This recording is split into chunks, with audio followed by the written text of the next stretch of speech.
The end of the war is already on the horizon and loud statements are being made. Budanov made a sensational revelation after negotiations in Abu Dhabi.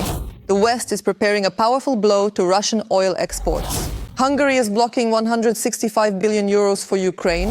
Kadyrov threatens Ukrainians with harsh revenge for the attack on Grozny-City. Ukraine burns down military factories in Russia in a single night. And 21 countries have already pooled more than $4 billion to purchase American weapons for the Ukrainian Armed Forces. Hello, my name is Katerina Nesterenko, and right now here are the top stories. But first, please like this video and subscribe to our channel so we don't lose each other on YouTube. As they say, this has never happened before.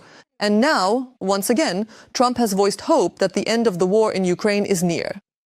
What sets this statement apart from all of Trump's previous similar remarks is that it came amid an intensification of negotiations between Ukraine and Russia. So let's talk about this negotiation process itself. Trump's hopes for a quick end to the war are also confirmed by the publication Axios. Journalists write that despite the fact that the public positions of Ukraine and the Russian Federation seem incompatible, the US still believes in the possibility of a compromise, even on the most difficult issue, territory. And the US ambassador to NATO, Matt Whitaker, says that Ukraine and Russia are now closer to peace than ever before. This is probably our best chance. We are closer to peace than ever before. Meanwhile, the Secretary of the National Security and Defense Council of Ukraine, Rustem Umerov, and Trump's special envoy, Steve Witkoff, summed up one of the latest meetings and announced that America and Ukraine had agreed on the framework for security arrangements and discussed deterrence measures to ensure a lasting peace. At the same time, Putin's aide Ushakov also speaks positively about the negotiation process and says that Trump's son-in-law has brought a systematic approach to the talks. Ushakov is confident that at the negotiating table, Kushner's word will carry a lot of weight. A new person has joined in. I would definitely say that his arrival was incredibly timely and opportune, because in addition to Witkoff's inherent charm and remarkable friendliness, he also added a crucial and significant element of systematization to the entire operation. Personally, I truly believe that if a comprehensive plan, meticulously leading to a peaceful and lasting settlement, continues to be carefully drafted and developed on paper, it will, in all likelihood, largely be Mr. Kushner who will be diligently holding the primary pen and guiding the process.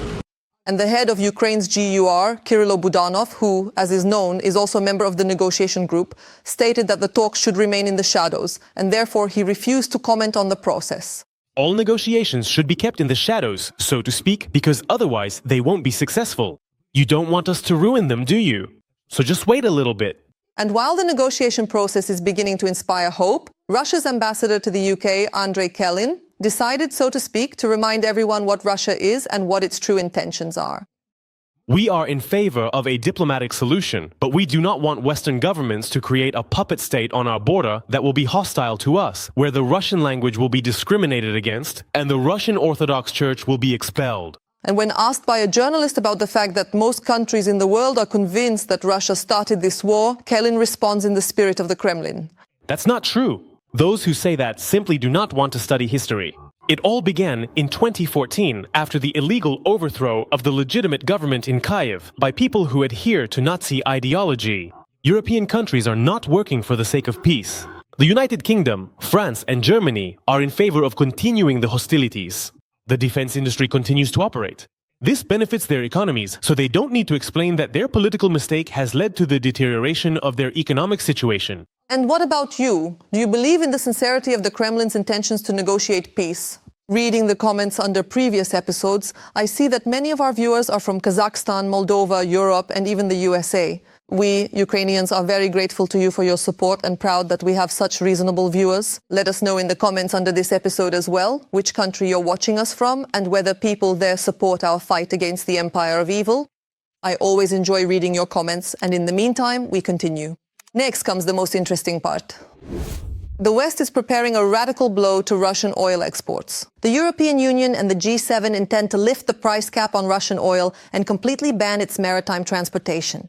This is reported by Reuters journalists. Russia exports more than a third of its oil using Western tankers, mainly to India and China, relying on Western shipping companies.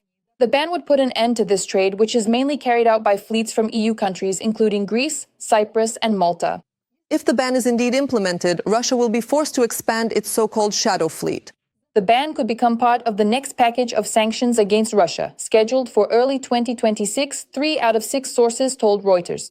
The EU, which consists of 27 countries, would like to approve the ban together with a broader G7 agreement before proposing it as part of the package, 2 of the 6 sources said. Meanwhile, the final decision by the US will depend on the pressure tactics chosen by the Trump administration in negotiations between Ukraine and Russia. What do you think? Will the US support the pressure policy on the Russian Federation proposed by the EU? Already 21 countries are purchasing American weapons for Ukraine. This was reported by Foreign Minister Andriy Sybiha. The head of the Ukrainian Ministry of Internal Affairs noted that in recent days, 5 more countries have joined the PURL initiative.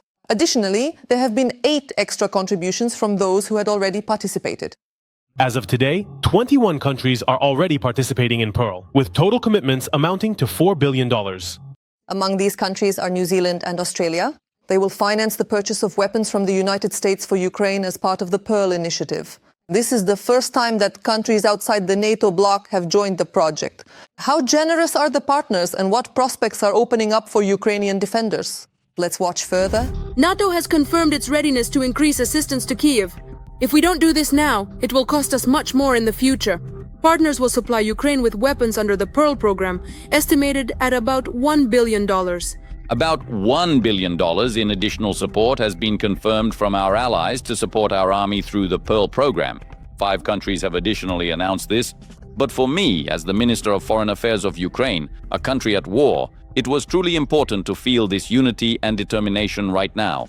In addition to the commitment of allied countries to provide funding, one of the key elements of the meeting was the discussion of sanctions and the need to synchronize sanction packages. At the moment, we are on the right track. We need about 4 billion by this time of year, starting from August, 1 billion per month. And right now we have 4 billion. So we still have some work to do for December. I am optimistic, cautiously optimistic, that we will also cover December. At the beginning of August, the US and NATO launched a new mechanism to support Ukraine through the Priorities Ukraine Requirements Initiative, abbreviated as PURL. NATO countries, with the exception of the US, make voluntary financial contributions for the supply of American weapons and technology to Ukraine.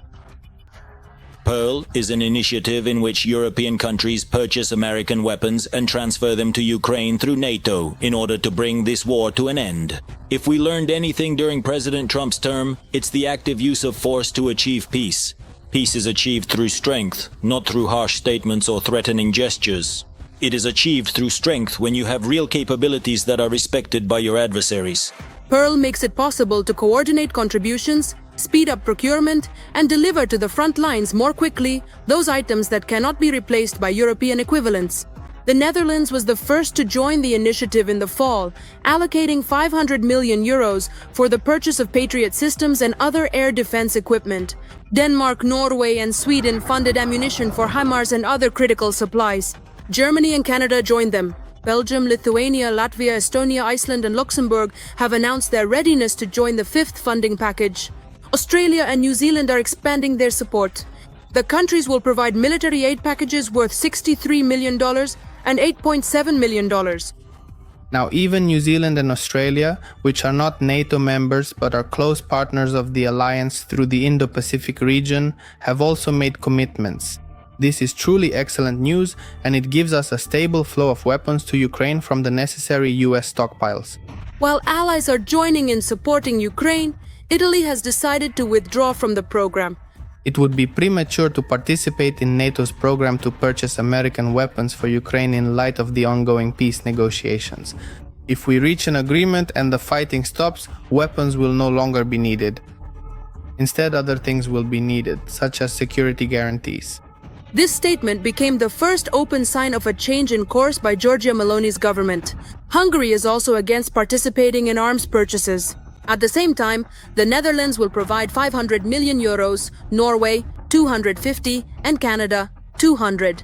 Poland is allocating $100 million for Patriot missiles. The fate of Europe is at stake. We all want this war to end, and we welcome peace efforts. But it is extremely important that the result is a just and lasting peace for Ukraine. Germany has not stayed on the sidelines either. All of this money will be spent on arms for Ukraine. The federal government is very proud that, together with our friends in Poland and Norway, we can form another large package that is necessary to support Ukraine. $500 million is a significant amount, 200 million of which is being provided by Germany. Let us recall that the first two military aid packages to Ukraine under PURL included missiles for the Patriot air defense system and the HIMARS multiple launch rocket system, which helped our defenders on the battlefield and protected Ukrainian cities from Russian missiles. Ukraine has requested an additional 1 billion euros for the winter period to compensate for the reduction in supplies from the United States in previous months. PURL remains one of the key mechanisms for assisting Ukraine, but its future directly depends on the political decisions of the Allies and the progress of ceasefire negotiations. The saga surrounding the use of frozen Russian assets for the benefit of Ukraine continues. The EU has presented a so-called Plan B in case a way cannot be found to use Russian assets to finance a loan to Ukraine. But Politico reports that Hungary has blocked the European Commission's proposal for financial support to Ukraine. This refers to that very Plan B. On Friday, Hungary officially ruled out the possibility of issuing Eurobonds to support Ukraine. This step deprives the EU of a potential Plan B if it fails to find a way to use frozen Russian state assets to finance a loan to Kyiv in the amount of 165 billion euros. In simple terms, Hungary's refusal means that, at the moment, the EU has no other plan to provide financial assistance to Ukraine next year except for the proposal to use Russian assets. On Wednesday, the Commission proposed Eurobonds as one of two options, alongside a Russian loan secured by assets, to ensure that Ukraine's budget does not run dry as early as April next year. Meanwhile, the use of frozen Russian assets is being blocked by Belgium, which wants security guarantees in case Russia decides to sue. Discussions about using Russia's assets have been ongoing for about 4 years. To be honest, I've almost lost faith that there will be any kind of decision regarding the assets at all. Every voice matters. Join our community, support independent journalism and help us bring you the truth from Ukraine. Become a member of Ukraine Today. Join us now. There was an explosion on a section of the Druzhba oil pipeline in Russia through which Russian oil continues to be supplied to some European countries, thereby fueling the financial and military capabilities of the aggressor. Meanwhile, large volumes of Russian oil have accumulated at sea due to difficulties with its sale caused by sanctions. Because of those very American sanctions, the oil and gas revenues of the Russian Federation's budget have collapsed, according to analysts and traders. They predict that even after a peace agreement with Ukraine, Russia will not be able to quickly return to the global oil market. Our journalists have looked into the situation. Once again, the Druzhba oil pipeline has exploded on Russian territory. Sources in the main intelligence directorate, HUR, reported this to several Ukrainian media outlets.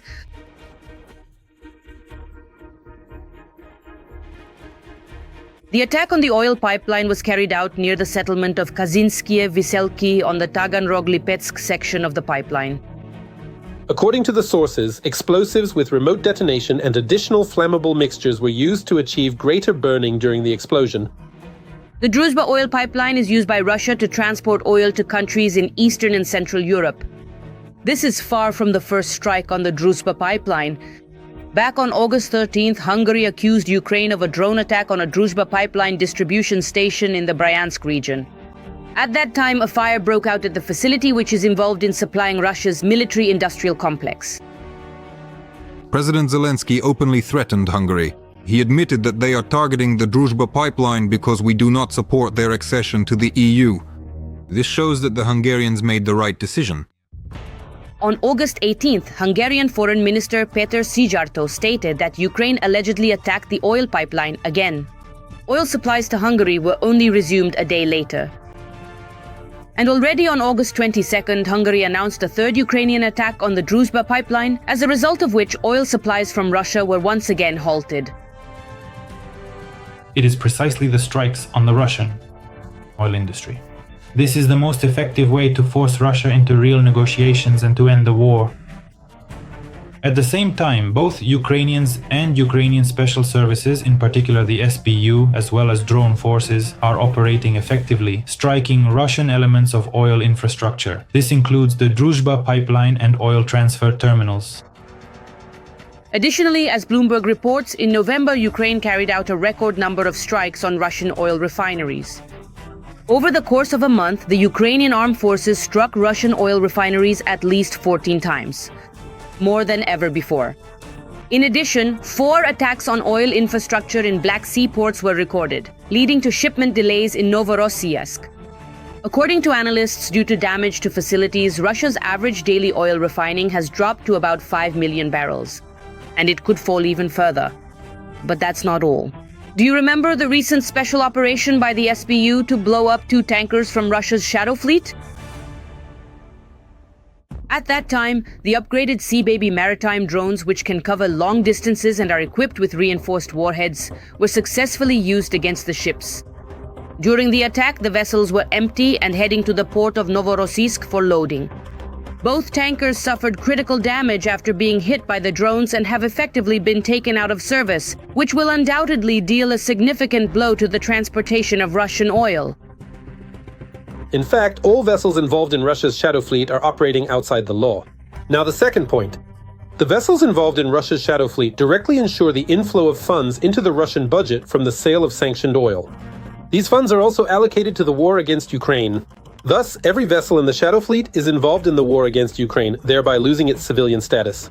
This can be compared to Ukrainian drone strikes on Russian oil refineries. At first glance, an oil refinery seems like a civilian facility, but in reality it is entirely and completely involved in the machinery of war. The same goes for tankers. Ukraine is expanding the range of targets it will attack in the near future in the Black Sea. And this list includes tankers from Russia's shadow fleet. The media reports that after the large-scale US sanctions against Russian oil were imposed in October, Russian oil companies Lukoil and Rosneft, as well as their 34 subsidiaries, came under sanctions from Washington and London amid Russia's ongoing war against Ukraine. Now it is becoming increasingly difficult to find buyers for the oil, and more oil is accumulating on tankers of its shadow fleet out at sea. Of course, the sanctions also play a certain role, but I think it's specifically the strikes on the oil infrastructure that is the most important element in achieving the final result. At the same time, it should be understood that all of this is very painful for Russia. The main part of the income that Russia receives comes specifically from oil. The more oil they sell, the more money they have. The less they sell, the less money they have. Moreover, it's important that under sanctions, Russia is often forced to sell oil at a significant discount, that is, with large price reductions, which again also affects the decrease in their revenues. And they need a huge amount of money to continue waging the war. Tankers are essentially being used as floating storage facilities, which has led to a sharp increase in their number at sea. According to Bloomberg, the volume of oil in tankers at sea has increased by 1/5 over 3 months. It is also reported that about 180 million barrels of oil have been accumulated. The main reason is the imposition of sanctions, which complicate the sale of Rosneft's oil and lead to increased transportation times and delays at the destination ports. The accumulation of oil in tankers could lead to a drop in prices and hit Russia's revenues, despite the projected growth in export income from energy resources in the 2025 budget. According to Reuters, Russia's oil and gas revenues plummeted by 1/3 in November. According to the agency, oil and gas revenues to the Russian budget fell by about 35% and amounted to around 520 billion rubles. This is one of the lowest figures in recent months. In fact, I think that if effective strikes against the Russian oil industry had not started just now, and if they had started in 2022, then perhaps the situation everywhere would be different now. From the front lines to Russia's willingness to enter into any agreements. But in any case, the fact that the strikes are continuing now, the fact that the Russian oil industry is being restricted, this will definitely have an effect. The question is when? The question again is how will Russia counteract this? But as for the fact that there will be an effect, I think no one really doubts that. By the way, are you over there in Russia not getting too relaxed? The Russian oil network, as the main source of income for the aggressor state and the funding of the military-industrial complex, will continue to explode and burn as long as Russia does not stop its attempts to attack Ukraine. There is no encirclement of Pokrovsk and Myrnohrad. The commander of the 7th Rapid Response Corps of the Air Assault Forces and a check on the fakes about the hottest sector of the front. But the fact that the situation in the Pokrovsk area is difficult is obvious. The Russians have already, if I'm not mistaken, reported for the third time that they have encircled the city and taken it under their control. But in reality, that's not true. The situation is difficult as of today. Enemy units are constantly carrying out offensive actions, trying to seize the city and improve their tactical position. The notional line of demarcation, if you can divide the settlement this way, runs along the railway. In fact, we fully control the northern part with our units. The situation is more complicated in the southern part of the settlement. This is actually one of the areas the enemy uses to amass forces and advance into the settlement. As of today, the enemy is choosing a tactic of bypassing urban combat, avoiding entering the settlement. In most cases, they try to bypass the settlement from the flanks, but we also control these areas. The enemy is being destroyed there. As of today, I can say that the enemy has not managed to encircle or blockade the city of Pokrovsk. Since Saturday, it has been completely impossible to leave Myrnohrad. The ring has closed and the city is completely surrounded. What can you say about this? Yes, indeed, as of today, logistics are difficult for this settlement. But it is still being carried out. It is possible. Units, including assault groups and consolidation teams, are entering the settlement. They continue to carry out their tasks.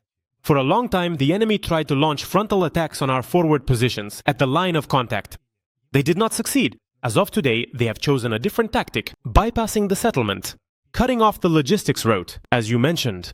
But the situation here is under control. Commander-in-Chief of the Ukrainian Armed Forces, Oleksandr Syrsky, also says that Ukrainian troops control the northern part of Pokrovsk. The soldiers with the call sign Mokhnoi comment on the situation in the Pokrovsk direction as follows. The enemy is already almost reaching those pig farms. North of Pokrovsk, the area is still in the gray zone. But the situation is such that it could easily be colored red. If people say everything is fine, everything is under control. Let's be honest. On the ground, the infantry sees a completely different picture, and if higher up, if the command paints an optimistic scenario but the soldiers know that's not the case, then in the eyes of the infantry, it looks like a complete misunderstanding. The front line is extremely tough, the pressure is increasing. It's an undeniable fact. It's hell on the front. Drones do not play the main role. The battalion pilot without pilots, Hornets, Dolbusha with the call sign Goose, says that the Russians seem to have unlimited drones. The enemy spares none of their resources. From glide bombs to mortar shells, from ammunition to artillery, and of course drones. Drones, they have, in fact, in our sector, you could say they are unlimited. Tell me, please, do they have an advantage in drones in the air? Because we've heard that from other brigades. Well, of course, there are attempts on our side to reach parity. But still, subjectively speaking, again, this isn't based on statistics. I don't have access to that kind of data. It's just a subjective feeling that they have more birds in the sky. The military also speak of a difficult situation in the area of Myrnohrad.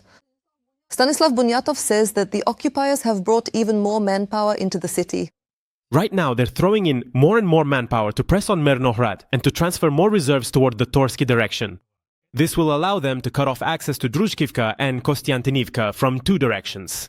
Logistics is the lifeblood of the front. Senior Sergeant of the Ukrainian Armed Forces with the call sign Alexa in turn says that Myrnohrad is the hottest spot on the entire front at the moment.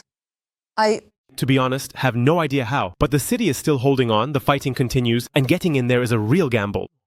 The Deep State portal sums up: the enemy has advanced near Siversk, Fedorivka and in Myrnohrad. And a few more words about Siversk. The military says the situation there is difficult. The Prosecutor General's office, in turn, says that in addition to the occupiers' pressure in the area, the Russians have committed yet another crime. In the Siversk direction, the occupiers shot a Ukrainian Armed Forces soldier. He was coming out with his hands raised to surrender. I don't have enough polite words to describe my emotions. Russia is a terrorist state. Like if you agree. I never cease to admire the courage and heroism of Ukrainian soldiers. They hold the front and stand against a huge horde that vastly outnumbers them. That's why I urge you to support the armed forces of Ukraine. And if you can't do so financially, write them words of support in the comments. I know they're watching us. Russian media have confirmed the deaths of more than 150,000 Russians in the war in Ukraine. According to Mediazona, at least 153,000 Russians have died in the war against Ukraine from February 2022 to December 2025. But then again, it's debatable to call them Russians. This so-called ranking is topped by Bashkortostan and regions like North Ossetia, Chechnya, Buryatia, Yakutia and Dagestan. In Tuva, it's important to note that we're only talking about those whose deaths have been officially confirmed.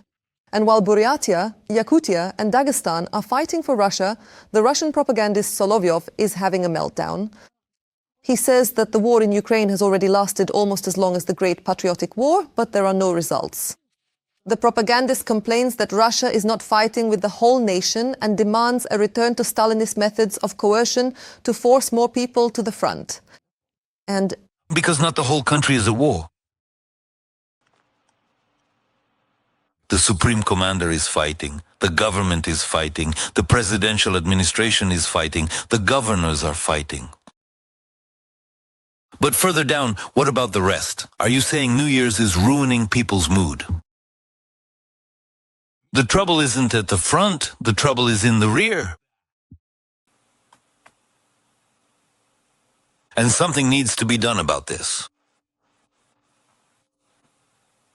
We need SMERSH. Not an appeal to conscience. That's not what we need. Nothing truly convinces discerning people quite like the unique and audible sound of a fully cocked bolt of a weapon. well, as for Solovyov himself, of course, he's in no hurry to go fight. And why is that? Because it's easy to rake the coals with someone else's hands. That's harsh reality, Russian style. Against the backdrop of former convicts returning from the war in Ukraine, the number of serious crimes committed by organized criminal groups in Russia has increased by a third over the past year. According to government statistics, in the first 6 months of 2025, 333,251 serious and especially serious crimes were registered in Russia. Crimes? This is the highest figure in the last 15 years and 10.5% higher than the previous year. We'll tell you more in this report. In the first 10 months of 2025, about 44,000 serious crimes committed by organized groups were registered in Russia. That's an increase of almost a third. I think, yes, the time of heroes has come, and that's wonderful. The true, genuine elite are all those who serve Russia. Workers and warriors. In fact, it's an impressive achievement. The background of the growth is well known. The return of combatants, including those who before the war had spent time in, let's say, not-so-distant places. All of us were already marked on the shore, as if to say returning to society and returning from the special military operations zone is undesirable. However, terrifying stories keep surfacing in the media. They were offered a chance at some kind of rehabilitation. It's a nice-sounding phrase, although in practice, not everyone is rehabilitated. Many are actually made worse. Repeat offender Azamat Iskalayev was sentenced for the brutal murder of his girlfriend. This is footage from a surveillance camera, the main evidence of the particular brutality in this shocking criminal case. In the frame is Azamat Iskalayev, now convicted for the third time. When he turned around, I took out the pen I had pulled out and followed him. Soldiers who went through the war returned to Russian cities without psychological support, without any mechanism that would allow them to adapt to so-called peaceful life. Once home, many chose the environment where the rules were clear and familiar. Organized crime accepts such individuals without unnecessary questions. Combat experience, discipline, and a lack of fear of violence. However, that's all. This turned out to be a valuable resource. However, apparently this valuable resource is not just for organized crime groups. Here, it's precisely from these people. In the future, we must form the country's elite, the true elite, into whose hands Russia can be entrusted. We need to form this elite from these people. As a result, criminal organizations have not only strengthened in recent times, but have also refreshed their ranks. In some regions, new groups have emerged that operate noticeably more effectively than the previous ones. In the Rostov region, a tow truck driver was convicted for brutally murdering an 8-year-old girl. A year ago, he offered a trusting schoolgirl a ride. Sometime later, her body, showing signs of violence, was found in the forest. The baguettes were completely and entirely left absolutely behind. So you strangled her during the rape? So during the rape... Strangling her? Yes. Against the backdrop of the current situation, the Ministry of Internal Affairs is recording a rise in violence, armed attacks, conflicts between organized crime groups, and crimes committed by people with frontline experience. However, the current increase in crime in Russia is not just a side effect of the war. It is the result of a specific decision to send to the front people whom society had once tried to isolate. We, from the very beginning, raised the issue with the administration that you can't just hang the titmice out in public. People, the town is small, people remember that murder. We all lived here back then. We were afraid to go outside. Judging by the trends, the crime rate is unlikely to decrease. Those who have returned have no tools for peaceful life. The state has no effective support programs. The irony is that all these processes seem surprisingly predictable. There will be even more of cotton Russia. The security and defense forces of Ukraine have received a new batch of Flamingo cruise missiles. A photo of the Ukrainian weapon was published by Associated Press correspondent Efrem Lukatsky. The missile really does look impressive. The day before, the missile's manufacturer Firepoint showed footage from the production and use of the Flamingo and FP-1.2 strike drones. Ukrainian drones attacked Russia's strategic facilities, and last night, some made it through to Ryazan.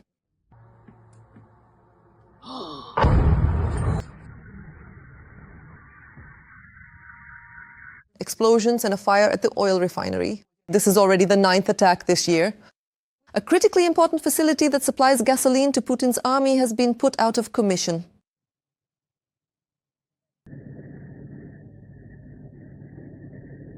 At the same time, our drones also flew into Kurskaya Narodnaya. Eyewitnesses there also reported explosions.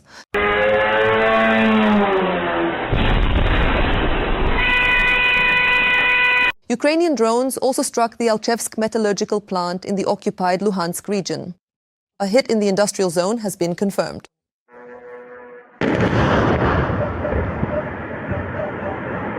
Meanwhile, Forbes reports that Ukraine is systematically striking key economic targets in Russia. Such strikes complicate industrial operations, increase repair costs, and make the war even more expensive for the Kremlin. This also affects the mood within Russian society and, most importantly, the negotiation process. Kadyrov, you'll never believe this, has promised to take revenge for the strike by the Ukrainian Armed Forces on military targets in Grozny. In fact, the head of Chechnya declared that starting from December 6th and throughout the following week, either Chechen military units or the Russian armed forces as a whole will take swift, decisive, ultimate, complete, and thoroughly justified revenge with unwavering resolve.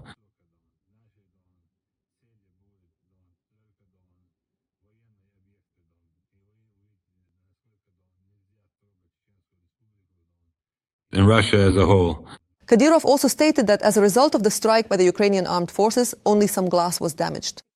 I want to say that they did nothing. They only broke some windows. You can see that people are working there, renting offices.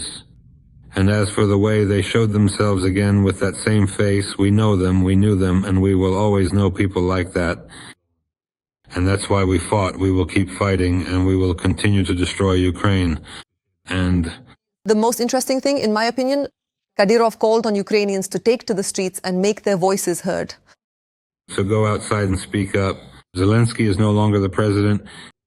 He's a bandit. He's a devil. Meanwhile, as these events were unfolding, a separate but equally significant development was taking place in another location, drawing the attention of many observers and setting the stage for future interactions. Kadyrov himself can't even go outside, let alone appear live on air. A sharp deterioration in the health of Chechen leader Ramzan Kadyrov has been the reason why his live Q&A session on the results of the 25th year has been postponed several times already. The head of the Chechen opposition movement Adat, Ibragim Yangulbayev, citing his sources, said that Kadyrov's condition has worsened, but the live Q&A will not be cancelled. He is currently on IV drips. His condition has sharply deteriorated recently, but I can say that they will still go ahead with the live Q&A unless something unforeseen happens. The doctors are preparing him. It's just that the event was postponed due to his health condition. It's important to note here that people started actively talking about Kadyrov's poor health about 3 years ago. But as we can see, Kadyrov is still around, although, as the saying goes, a promised event is awaited for 3 years. So who knows if any of this is really serious? This time, write your thoughts in the comments. During Putin's recent visit to India, the country's Prime Minister, Narendra Modi, allowed Russian propaganda to be broadcast in India in English. During his visit to India, Vladimir Putin launched the regional TV channel RT India, a new English-language division of the Kremlin-funded propaganda media group. I sincerely hope that Russia Today will not only help to showcase modern Russia, but also help guide our nikum, societies on key issues of our cooperation, he said at the launch of the broadcast. Meanwhile, RT's editor-in-chief, propagandist Margarita Simonyan, called India a friendly and hospitable country during the presentation. Hello everyone, thank you very much. You're welcome. And first and foremost, thank you to Vladimir Vladimirovich Putin for taking the time to officially launch our channel in India. We are incredibly happy about this event. Of course, as you know, in many countries, let's call them hostile, our broadcasts are being shut down, and in some places, criminal liability is introduced for any cooperation with us. But hospitable India, being a well-intentioned country, welcomes us and is very happy about our opening. The words we hear from Indian officials are very inspiring to us, and we understand that what we did was not just for nothing. It was not in vain, and it was something that needed to be done a long time ago. And Putin stated that Russia today is being shut down in different countries not because of hostility, but because of fear of the truth. Just now, Margarita mentioned that in some places, Russia today is being shut down out of hostility. Russia today. It's not out of hostility, it's out of fear, fear of the truth. Because Russia today is a truly valuable source of information that is as pure and unbiased as humanly possible, and as genuinely focused as possible on diligently serving the vital interests of its dedicated viewers and loyal listeners. The goal of Russia today is not just to promote Russia, its culture, and its stance on domestic and international affairs. Above all, Russia today strives to provide its listeners and viewers with truthful information about our country and about what is happening in the world. And while Simonyan expands the boundaries of Russian propaganda, the American publication Fenish & Tice included the propagandist in its list of the most influential people of 2025. Just listen. Simonyan was called Putin's most loyal envoy and Valkyrie. Propaganda. This description of Simonyan was provided by the American journalist of Russian origin, Julia Yoffe. What do you think of this move from an influential American publication? How do you like our news? Write what we should change to become better. We will definitely take it into account. In the meantime, please like this video to support what we do. And be sure to subscribe to our channel Ukraine Today so you don't miss the next episodes. See you!